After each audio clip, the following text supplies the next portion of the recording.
Hey everyone, Ken Whiting here with Paddle TV, and this week we're going to be talking about how to choose the right entry-level kayak. Now, when you're getting into kayaking, it can be a bit overwhelming. All the choices of kayaks. You got sit-insides, you got sit-on tops, you've got kayaks as low as $300 and kayaks as high as like $2,500, $3,000, $4,000 even. So where do you start? Well, we've got two boats here that I'm gonna walk you guys through.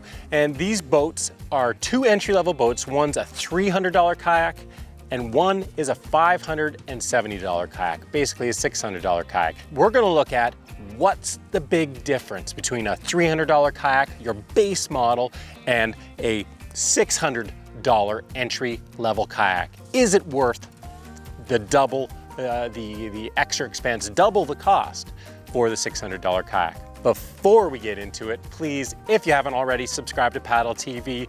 We got lots more tips, gear reviews, paddling adventures coming, and make sure you hit the notification bell. I also want to send a big thank you to Kayak, who sponsored this episode. Kayak makes great waterproof cell phone cases, and they're not just waterproof cases, they really are like an insurance policy for your phone. What makes Kayak cases different from other waterproof cases is that they're not just waterproof, but they float. A waterproof case doesn't really matter if your phone's at the bottom of the river or the bottom of the lake. And I have seen that happen and almost had it happen myself. So if you're interested in checking them out, you can check them out at kayak.com. Once I started using them this year, that's pretty much when my cell phone goes on the water, it goes out in a Kayak case. Okay, so getting right into it. The difference between an entry-level $300 kayak and a roughly $600 kayak. The $300 kayak we've got here is the Pelican Boost 100. Now, kayaks don't get much simpler than this boat. There really are, there's no extra features. It's an open boat with a seat, and that's pretty much it. Oh, sorry, there's some bungees here on the tank well. This kayak, for me, if this is all you can afford, then it's a great kayak, because any kayak that gets you on the water and out from the screens or anything else indoors is a wonderful kayak. So, please take this with a grain of salt when I say that this is not a great kayak. It's not a great kayak compared to other kayaks, but if this is all you can afford, it's a great kayak. But for me, what makes this not a great kayak? Well, for one thing, it doesn't have foot pegs. This boat has these footwells, which aren't comfortable, and they don't really fit anyone well.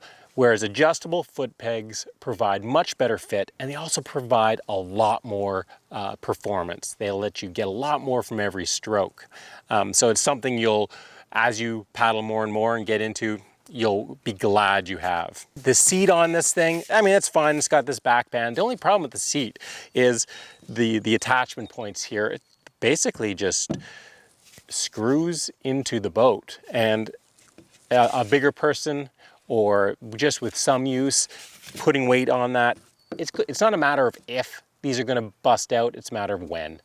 This is a point of failure. Other than that, for transporting this thing, it's quite light, so it should be easy. It does have grab loops at the end, but at the side of the boat, there's virtually nothing to grab. It's got a handle, but it's not enough to actually grab. So even for myself, I just can't even lift it up on the side. You need two people to carry this from the side, even though you shouldn't. Now, that's not because Pelican made a bad design. That's because the manufacturing technique they used for this kayak to keep the price as low as they did. It uses something that was made by blow molding, and it just doesn't allow the same intricacies that a rotomolded kayak does, which is how this Perception Pescadore was built, and how most kayaks, better quality kayaks, are built through rotomolding, but that also makes them more expensive. Let's look at the Perception Pescadore now and really see, what do you get for double the price? Well, we'll start at the front and work our way back. You have a solid handle here, not a flimsy little plastic handle that is going to break. This thing is not going to break. It actually is a good locking point too, because it's part of the boat. It was molded into the boat. You have a lockable hatch here that provides access to the whole boat. So this is great for day trips, for stowing gear, but it also makes this thing realistic for multi-day trips. You can throw it with dry bags. Don't expect it to stay super dry in there, but you could do a 1-night, 2-night trip with this kayak. Now it has foot pegs.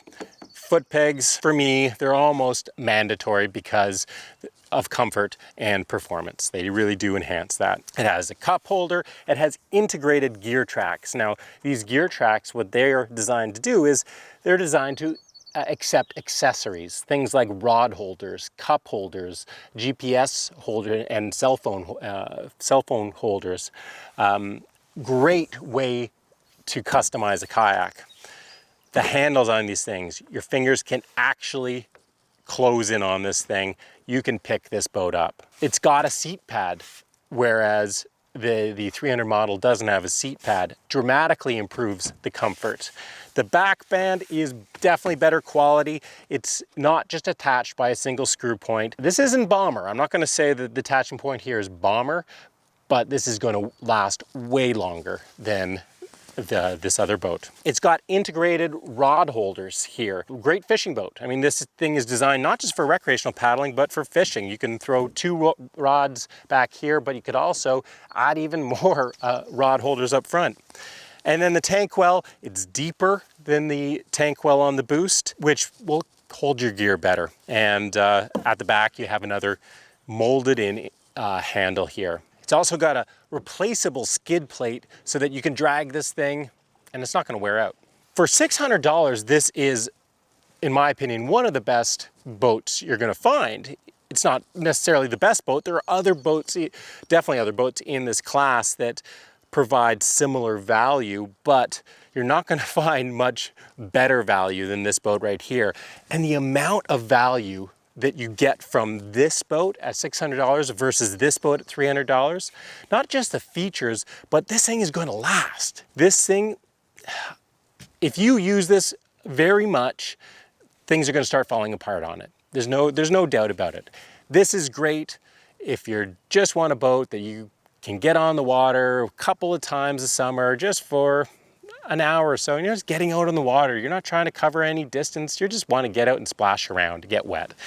Whereas if you want to really do some real paddling, you're going to want to upgrade to at least this model. This is a great start, but you might also want to consider the step up to a mid-range kayak, which is about a $900 to $1,000 kayak, because all of a sudden you're getting not necessarily more features, but you're getting better performance and more comfort. And for me, those two things are critical. And that's why neither of these kayaks is for me.